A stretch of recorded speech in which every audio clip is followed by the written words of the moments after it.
आज शेख तव्वाब जो कॉरपोरेशन का कर्मचारी है, ऑफिसर है, उसको भी एसआईटी ने अरेस्ट करके आज कोर्ट में पेश किया।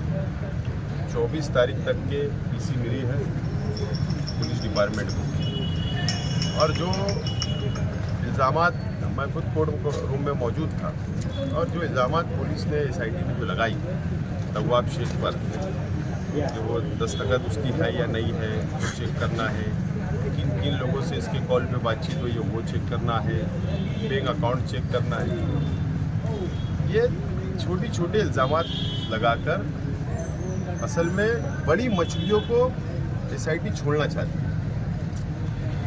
आप देख लीजिए, आज नायब तहसीलदार को सस्पेंड किया गया, नायब तहसीलदार को आरोपी किया गया, आज भी फरार है। बाकी जो छोटे छोटे अधिकारी है, क्लर्क वगैरह, उनको अरेस्ट कर लिया गया, आज धारणकर फरार है।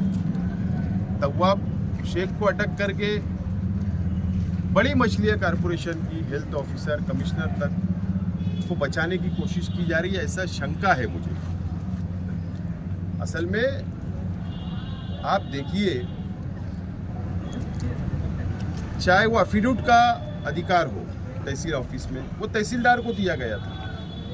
अब तहसीलदार की गलती, नायब तहसीलदार को पावर डेलीकेट किया गया।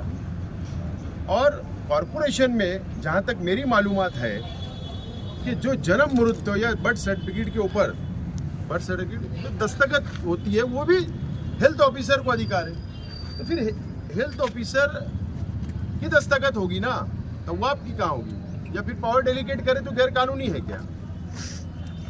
तो असल में बड़ी मछलियों को एसआईटी छोड़ना चाहती है। मुझे ऐसा लगता है कि भारतीय जनता पार्टी की सरकार का दबाव एसआईटी के ऊपर है और वही काम कर रहे हैं जो हमको आज दिख रहा है। एक बात मैं हैरान हूं कि डिफेंस कौन करता है? अगर कॉरपोरेशन के कर्मचारी अगर अरेस्ट होते हैं, अभी शुरुआत हो गई, तो कॉरपोरेशन की जिम्मेदारी, कर्तव्य था कमिश्नर का कि वो कॉरपोरेशन का वकील अपने कर्मचारी के डिफेंस के लिए खड़ा करते। या तहसीलदार के कर्मचारी अरेस्ट हुए तो तहसीलदार प्रांत कार्यालय अपने डिफेंस के लिए अपने दिए जाते। ये बेचारे अपने अपने वकील लगाकर खड़े हुए। ये यंत्रणा का हिस्सा थे, सिस्टम का हिस्सा थे ये कर्मचारी, जिनको आज आरोपी बनाया गया। तो उनके लिए वहाँ की एजेंसियां ने, यानी कॉरपोरेशन ने, तहसील ऑफिस ने खड़ा रहना चाहिए था, अपना वकील खड़ा करना चाहिए। इसका मतलब जो इल्जाम एसआईटी लगा रही है कि प्रांत कार्यालय चोर है या कॉरपोरेशन चोर है, भ्रष्ट कारोबार है, जो एसआईटी लगा रही, इसका मतलब तुम मान्य कर रहे हो।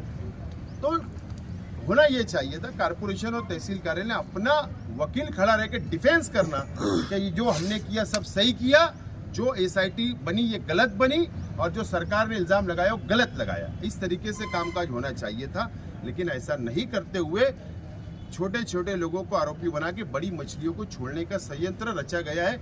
और भारतीय जनता पार्टी की सरकार इस तरीके का संयंत्र रचकर ये काम मालेगांव को बदनाम करने के लिए कराना चाहती है।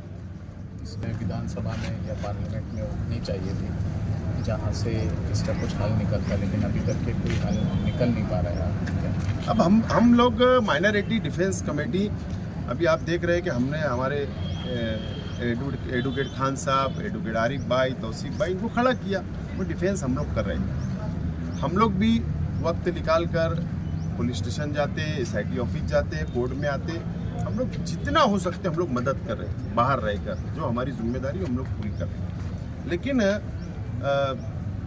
मेरा तो सवाल आप मीडिया वालों से, आप लोगों से मेरा सवाल है, मैं भी 5 साल एमएलए रहा, मैं भी 5 साल असेंबली की कार्रवाई में मैंने भी हिस्सा लिया, तजुर्बा है। निहाल अहमद साहब के घराने को भी तजुर्बा है, जो पॉलिटिक्स में आज एक्टिव है, उनके बच्चे, उनके परिवार के। हमने विधानसभा को बहुत करीब से देखे, मेरे वालिद की एमएलए। एक आज के एमएलए बजट पे चर्चा करते करते बीच में सिर्फ 1.5 मिनट का बोल देना कि उनको अनुमान हुआ होगा बहुत गरीब रहते हैं मालेगांव में, बहुत शर्म बस्तियां नजर आ रही है, इसलिए उनको लगा होगा किरीट सोमैया को कि यहाँ बांग्लादेशी रहते होंगे। अरे ये कोई एमएलए ऐसे फटीचर सवाल? अरे सीधा बोलना चाहिए था एमएलए कि एसआईटी तुमने बनाई, तुम जुल्म कर रहे हो, एसआईटी गलत कार्रवाई कर रही है, एक भी रोहिंग्या एक भी मुसलमान बांग्लादेशी यहाँ नहीं है, हम पर जुल्म हो रहा है, बंद होना चाहिए। कौन से एक्टर से की धड़ल्ले से बोलना पड़ता है? तुम तो चापलूसी की बातें वहां कर रहे हो, सरकार की जबानी बोल रहे हो। खैर अब ये शहर समझे, लेकिन हमारी लड़ाई जो हमने हाथ में ली, हम लोग लड़ने वाले हैं। और शोभा बचाओ महाराष्ट्र सदन के अंदर खड़े रह के प्रेस वालों के सामने बयान देने से काम चलेगा नहीं, कोई काम चलेगा नहीं। ये सिर्फ वो बेवकूफ़ बनाने का धंधा है। वहाँ पर कई कांग्रेस पार्टी के मेंबर ऑफ पार्लियामेंट लोगों की मीटिंग थी महाराष्ट्र सदन में, शायद जॉइंट मीटिंग थी, उसके बाद प्रेस वाले वहाँ पे आए तो ये हमारी मैडम ने भी वहाँ खड़े रह के बोल दी, चलो मैं भी मालेगांव को दिख जाऊंगी। उन्होंने कहा था कि तो ये सब बेवकूफ़ बनाने के सब धंधा है, मैडम ने बंद करना। मैडम को मालूम है रमजान में गरीब क्या है, परेशान है, उनको अखराजा मिल रही कि नहीं मिल रही, पावर लूम चल रहे नहीं चल रहे, मालेगांव में क्या परेशानी है, वो नहीं आएंगी।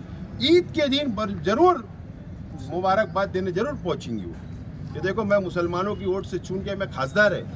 ये सब बनावटी बातें हैं, हम लोग फंस चुके हैं। इसी खासदार को भी चुन कर देकर अगर दूसरा कोई कैंडिडेट होता बीजेपी के अलावा, तो हम सोचते तो उसको वोट देते तो अच्छा रहता। सर वो आपके साथ में महाजन को भी दोबारा अभी हाजिर किए थे, उसको और कोई आरोपी बनाएगा दूसरे केस में? हाँ, जो समझ में आ रहा है कि दूसरे सीआर में उसको ट्रांसफ़र लिया गया है और उसी सीआर में तव्वाब को भी लिया गया, जो नज़र आ रहा है। और शायद जो पुलिस ने आज रिमांड रिपोर्ट लाई थी, तो शायद महाजन और तव्वाब का कोई कनेक्शन है क्या, उसकी इंक्वायरी के लिए शायद इसको भी इसमें ज्वाइन किया गया, ऐसा मुझे लगता है। तो शोभा ताई पार्लियामेंट में और मुझे मौका मिलेगा तो उस पर बोलूँगी।